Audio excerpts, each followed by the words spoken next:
ഞാൻ V K Adarsh. കഴിഞ്ഞ 7-8 വർഷമായി ബാങ്കിങ് രംഗത്താണ് ജോലിയെടുക്കുന്നത്. നമുക്കിന്ന് എങ്ങനെ നിങ്ങൾക്ക് ഒരു വായ്പ, വ്യവസായ വാണിജ്യ വായ്പയുമായി ബന്ധപ്പെട്ട് നിങ്ങൾക്ക് എങ്ങനെയാണ് ഒരു ബാങ്കിനെ സമീപിക്കാൻ പറ്റുന്നത്, എന്തൊക്കെ രേഖയാണ് നിങ്ങളുടെ പക്കൽ ഉണ്ടായിരിക്കേണ്ടത് എന്ന് നോക്കാം. മറ്റൊരു തരത്തിൽ പറഞ്ഞാൽ, ഒരു ബാങ്ക് മാനേജർ എന്തൊക്കെ രേഖയാകും നിങ്ങളിൽ നിന്ന് പ്രതീക്ഷിക്കുന്നത്, ഇത് രണ്ടും ഒരു ബിന്ദുവിൽ പൊരുത്തപ്പെടുമ്പോഴാണ് നമുക്ക് പെട്ടെന്ന് വായ്പ കിട്ടുന്നത്, അല്ലെങ്കിൽ ഒരു ബാങ്കിങ് സേവനം നമുക്ക് പെട്ടെന്ന് കിട്ടുന്നത്. അത്യാവശ്യം ഉണ്ടായിരിക്കേണ്ട രേഖകൾ എന്തൊക്കെയാണെന്ന് പറയാം. ഒന്ന്, നോ യുവർ കസ്റ്റമർ എന്ന് പറയും. KYC ഡോക്യുമെൻ്റ് എവിടെ എന്നാണ് ചോദിക്കുന്നത്. എന്ന് പറഞ്ഞാൽ നിങ്ങളുമായി ബന്ധപ്പെട്ട തിരിച്ചറിയൽ കാർഡാണ് ഉദ്ദേശിച്ചത്. നിങ്ങൾക്ക് തന്നെ അറിയാമല്ലോ എന്തൊക്കെയാണ് തിരിച്ചറിയൽ കാർഡെന്ന്. വോട്ടർ ID കാർഡാകാം, പാസ്പോർട്ടിൻ്റെ കോപ്പിയാകാം, പാൻ കാർഡാകാം, ആധാർ കാർഡാകാം. ഇത്തരത്തിൽ ബാങ്ക് അംഗീകരിച്ച റെക്കോർഡുകൾ നിങ്ങൾ ഹാജരാക്കണം. എന്തിനാണിത്? നിങ്ങൾ ആരാണ്, ഹൂ യു ആർ എന്നുള്ളതാണ് അവിടെ തെളിയിക്കപ്പെടുന്നത്. ചില അവസരങ്ങളിൽ നിങ്ങൾ റെപ്രസെൻറ്റ് ചെയ്യുന്നത് നിങ്ങളെ കമ്പനിയാകാം, നിങ്ങളുടെ പാർട്ണർഷിപ്പ് ഓർഗനൈസേഷനാവും.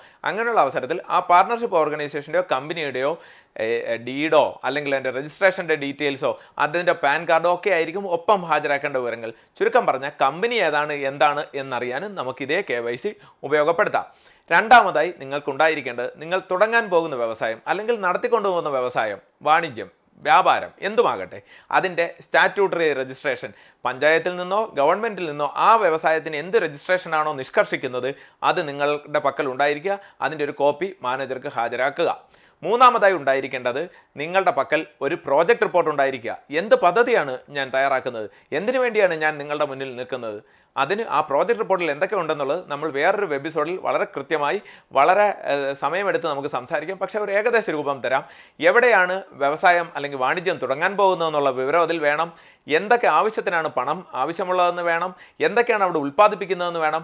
ഒക്കെ പോരാഞ്ഞിട്ട് അടുത്ത 3-4 വർഷത്തേക്ക് എൻ്റെ ഫിനാൻഷ്യൽ പ്രൊജക്ഷൻ, എൻ്റെ കമ്പനിയുടെ സെയിൽസ്, വിറ്റുവരവ് ഇത്തരത്തിലാണ് പോകുന്നതെന്നുള്ള കൃത്യമായ കണക്ക് അവിടെ ഉണ്ടാവണം. ചുരുക്കം പറഞ്ഞാൽ നിങ്ങളുടെ കമ്പനിയുടെ ജാതകക്കുറിപ്പാണത്. നിങ്ങൾ ആ കമ്പനിയുടെ ജാതകമാണ് എഴുതുന്നത്. നമുക്ക് എളുപ്പത്തിൽ പറയാം, മനസ്സിലാകാനുള്ള എളുപ്പത്തിൽ. ചുരുക്കം പറഞ്ഞാൽ അങ്ങനെ ഒരു പ്രോജക്റ്റ് റിപ്പോർട്ട് ഉണ്ടായിരിക്കുക, അതിൻ്റെ ജാതകക്കുറിപ്പ് ഉണ്ടായിരിക്കുക. അടുത്തതായി വേണ്ടത് നിങ്ങളുടെ സോഴ്സ് ഓഫ് ക്യാപിറ്റൽ. നിങ്ങൾ 100 ലക്ഷം രൂപ അല്ലെങ്കിൽ 10 ലക്ഷം രൂപയുടെ വായ്പയാണ് ആവശ്യപ്പെടുന്നതെങ്കിൽ, ആ പ്രോജക്റ്റിന് വായ്പയാണ് ആവശ്യപ്പെടുന്നതെങ്കിൽ 75 ലക്ഷം അല്ലെങ്കിൽ 7.5 ലക്ഷം ആയിരിക്കും. അതിന് 75% ആയിരിക്കും ബാങ്ക് സാങ്ഷൻ ചെയ്യുന്നത്. 25% നിങ്ങൾ കണ്ടെത്തണം. എവിടെ നിന്നാണ് ഈ പണം വന്നത്, ഈ പണം ഇപ്പോൾ നിങ്ങളുടെ കയ്യിലുണ്ടോ. ചുരുക്കം പറഞ്ഞാൽ സോഴ്സ് ഓഫ് ക്യാപിറ്റൽ, ഇതും നിങ്ങൾ ഒരു ധാരണ ഉണ്ടായിരിക്കുക. പലപ്പോഴും വായ്പ പാസ്സാക്കിയതിന് ശേഷം നിങ്ങളുടെ കയ്യിൽ ഈ ഗുണഭോക്തൃ വിഹിതം അഥവാ മാർജിൻ ഇല്ലാതെ വന്നു കഴിഞ്ഞാൽ അത് പ്രതിബന്ധങ്ങൾ സൃഷ്ടിക്കും. അത് നമുക്ക് തുടക്കത്തിലെ ഒഴിവാക്കാനായി ഈ രേഖയും അല്ലെങ്കിൽ ഇതിൻ്റെ സാധ്യതയും തുടക്കത്തിൽ തന്നെ മാനേജറുമായി പങ്കുവയ്ക്കുക. അടുത്തതായി ഉണ്ടായിരിക്കേണ്ടത് ബേസിക് ഇൻഫ്രാസ്ട്രക്ചർ ആ വ്യവസായത്തിന് ഉണ്ടോ എന്ന് നിങ്ങൾ ധരിപ്പിക്കുക. അടിസ്ഥാന സൗകര്യം എന്നതുകൊണ്ട് അതിന് വൈദ്യുതി കണക്ഷൻ്റെ ലഭ്യത ഉണ്ടോ, അവിടെ വെള്ളത്തിൻ്റെ, നിങ്ങളുടെ വ്യവസായത്തിനനുസരിച്ച് വെള്ളത്തിൻ്റെ ലഭ്യതയുണ്ടോ, റോഡ് അത് പെട്ടെന്ന് തന്നെ ആ വ്യവസായത്തിലേക്ക് അല്ലെങ്കിൽ ആ യൂണിറ്റിലേക്ക് എത്താനുള്ള ആൾക്കാർക്ക്, കസ്റ്റമേഴ്സിന്, പലവിധ സാധനങ്ങൾ സപ്ലൈ ചെയ്യുന്നവർക്ക് എത്താനുള്ള വാഹന ഗതാഗത സൗകര്യം ഉണ്ടോ എന്ന് കൂടി ധരിപ്പിക്കുക. അടുത്തതായി വേണ്ടത് സെക്യൂരിറ്റി. 2 തരമാണ്. സെക്യൂരിറ്റി വെച്ചുള്ള ലോണുണ്ട്, സെക്യൂരിറ്റി തരാതുള്ള കൊളാട്രൽ ഫ്രീ ലോണുമുണ്ട്. അത് ഏതാണ് ആവശ്യപ്പെടുന്നതെന്ന് ചോദിക്കുക, അല്ലെങ്കിൽ അതിൻ്റെ റെക്കോർഡ് കൊടുക്കുക. അതിനെക്കുറിച്ച് നമ്മൾ വിശദമായി പിന്നീടൊരു എപ്പിസോഡിൽ സംസാരിക്കുന്നതാണ്. പിന്നീട് ഇതുമായി ബന്ധപ്പെട്ട നിങ്ങളുടെ പാസ്റ്റ് റെക്കോർഡ് എന്ന് പറഞ്ഞാൽ നിങ്ങളുടെ സിബിൽ റെക്കോർഡ്. നിങ്ങൾ നേരത്തെ വായ്പ എടുത്തതിനകത്ത് മുടക്കം വല്ലതും വരുത്തിയിട്ടുണ്ടോ, അഥവാ നിങ്ങൾ നല്ലതുപോലെയാണോ പോകുന്നത്. ചുരുക്കം പറഞ്ഞാൽ നിങ്ങൾ എങ്ങനെയാണ് കഴിഞ്ഞ കാലം നിങ്ങളുടെ ധനകാര്യ സാമ്പത്തിക ക്രയവിക്രയങ്ങളുടെ ഏർപ്പാട്, അതിൻ്റെ രേഖാപുസ്തകമാണ് സിബിൽ റിപ്പോർട്ട്. ഈ സിബിൽ റിപ്പോർട്ട് നിങ്ങളുടെ പാൻ കാർഡ് കൊടുക്കുന്നതോടുകൂടി ബാങ്കിന് എടുത്തു വെക്കാൻ പറ്റും. അതും വായ്പയിലെ നിർണായക ഘടകമാണ്. സിബിൽ സ്കോർ നല്ലതാണെങ്കിൽ വായ്പ കിട്ടാനുള്ള സാധ്യത കൂടും.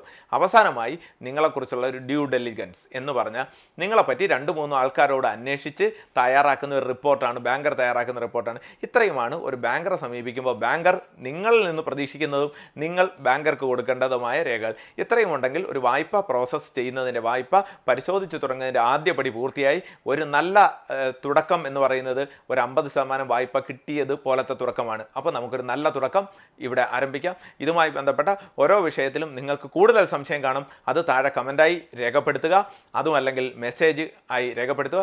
ഇതിനായി ഞങ്ങളുടെ യൂട്യൂബ് ചാനൽ സബ്സ്ക്രൈബ് ചെയ്യുക, ഫേസ്ബുക്ക് പേജിൽ ലൈക്ക് ചെയ്യുക. നിങ്ങൾക്ക് ഇതുമായി ബന്ധപ്പെട്ട കൂടുതൽ വിവരങ്ങൾ പങ്കുവയ്ക്കാം.